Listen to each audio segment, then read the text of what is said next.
কুলফি মালাই তো আমরা দোকানে থেকে কিনে অনেক খেয়েছি, খুব ভালো লাগে। তো আজকে আমি বাড়িতে কুলফি মালাই বানাতে চলে গেছি। একদম পুরো দোকানের মতন তৈরি হবে, আপনারা দেখেই বুঝতে পারছেন। ভিডিওটির সঙ্গে শেষ পর্যন্ত অবশ্যই থাকবেন। তো চলুন শুরু করা যাক। তো তার জন্য আমি এখানে ফুল ফ্যাটি মিল্ক 1 কেজি নিয়ে নিয়েছি। এটা আমি কড়াইতে দিয়ে দিয়েছি, কড়াইয়ের আঁচ পুরো একদম হাই ফ্লেম আমি এটাকে গরম করছি। এভাবে খুন্তি দিয়ে অনবরত নাড়াতে হবে। দুধটা একদম টকবক করে যখন ফুটতে থাকবে এই অবস্থায়, দেখুন দুধ আমার গরম হয়ে গেছে, ফুটতেও শুরু করেছে। গ্যাসের ফ্লেম পুরোপুরি হাই অবস্থায় রাখতে হবে। তো দুধ আমার দেখুন একটা উপরে একটা সর পড়ে গেছে। তো সরটাকে আমি দুধের সঙ্গে ঘেঁটে দেবো না, সরটাকে জাস্ট এভাবে সাইডে করে আমি রেখে দেবো এবং অন্য দুধটাকে আমি একটু হালকা নেড়ে নেব যাতে প্যানের গায়ে দুধটা লেগে না যায়। আর অন্য একটা প্যানে আমি পরিমাণ মতন চিনি নিয়ে নিয়েছি। চিনিটাকে আমি ক্যারামেল তৈরি করে দেবো, এটা জাস্ট কালারও হবে এবং টেস্টটাও সুন্দর হবে। তো এইভাবে ক্যারামেল করার জন্য মিডিয়াম ফ্লেমে আমি প্যানটাকে বসিয়ে চিনিটা দিয়ে দিচ্ছি। একটু হালকা হালকা করে নাড়তে হবে। দেখুন নিচে থেকে চিনিটা গলতে শুরু করেছে, দেখুন।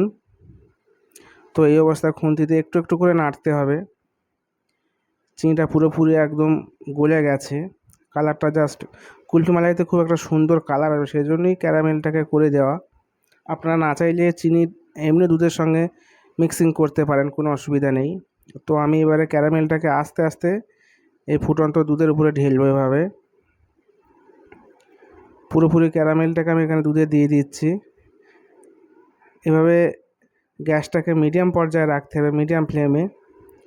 তো ক্যারামেলটা হয়তো মনে হতে পারে যে একটা লাম্পস থেকে যাবে, কিন্তু হবে না সেটা। ক্যারামেলটা পুরোপুরি গরম দুধের সঙ্গে পুরোপুরি মেল্ট হয়ে যাবে, মানে গুলে যাবে। তো দেখুন একটা অন্যরকম কালার চলে এসেছে। 1 চামচ এলাইচি পাউডার আমি দিয়ে দিচ্ছি এর সঙ্গে, জাস্ট সেন্টের জন্য। আর একটু আমি মাওয়া কুচিয়ে নিয়ে দিয়ে দিয়েছি, এটা থিকনেস বাড়ানোর জন্য। যদি মাওয়া না থাকে তো পাউডার দুধের যে কিনতে পাওয়া যায় সেগুলো আপনারা দিতে পারেন, কোনো অসুবিধা নেই, যে মিল্ক পাউডার যেগুলো হয়। তো এখানে দুধটাকে যত গাঢ় করা যাবে ফুটিয়ে ফুটিয়ে, ততই আইসক্রিমটা টেস্টি হবে। তো আমার দেখুন 1 লিটার দুধ অনেকটা একদম 500 হয়ে গেছে, মানে একটু থিকনেসটা বেরিয়ে গেছে। অনবরত নাড়তে হবে। তো আমার এখানে ওটা হয়ে গেছে, অন্য একটা পাত্রে আমি নামিয়ে নিয়েছি। দেখুন কতটা গাঢ় হয়ে গেছে। ঠান্ডা জলে দিয়ে দিয়েছি ঠান্ডা হওয়ার জন্য। পুরোপুরিটা ঠান্ডা করে নিয়ে কুলফির জন্য আমি যে কোটোগুলো থাকে সেটাতে আমি দেবো। আর এখানে কিছু ড্রাই ফ্রুটস আমি মূলত কাজু বাদাম এবং যে আমন্ড বাদাম হয় সেগুলো কুচিয়ে কুচিয়ে আমি দিয়ে দিয়েছি। গালে পড়লে আইসক্রিমে খেতে খুব সুন্দর হয়। তো দেখুন কত থকথকে হয়ে গেছে একদম মিক্সারটা। তো এবার আমার কুলফির যে শেপগুলো থাকে, মোল্ডগুলো থাকে, তাতে আমার ঢেলার পালা। এভাবে হালকা করে ঢেলতে হবে সমস্ত মোল্ডগুলোতে, আর ছিপি পুরো আটকে দিতে হবে।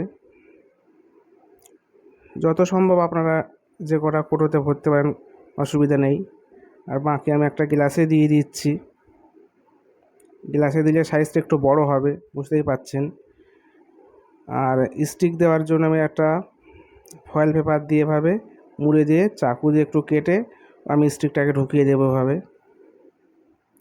তো আমার সব এখানে কুলফিগুলো পুরো রেডি। এবার আমি এটাকে ডিপ ফ্রিজে 7 থেকে 8 ঘন্টা দিয়ে দেওয়ার পরে আমি বার করে নিয়েছি। দেখুন এগুলো পুরোপুরি সব জমে গেছে। তো আইসক্রিমটা কত সুন্দর জমে গেছে দেখতেই পাচ্ছেন। তো একটু ঠান্ডা জলে জাস্ট এভাবে একটু নাড়িয়ে চাড়িয়ে নিলে আইসক্রিমটা বেশ, মানে গ্লাস থেকে বার করতে সুবিধা হবে। দেখুন ওহ, হেভি হয়েছে। তো আপনারা অবশ্যই বাড়িতে এই গরমের সময় একবার ট্রাই করবেন। বারবার তো কিনে খান, একবার ট্রাই করবেন। ভিডিও ভালো লাগলে অবশ্যই লাইক করবেন।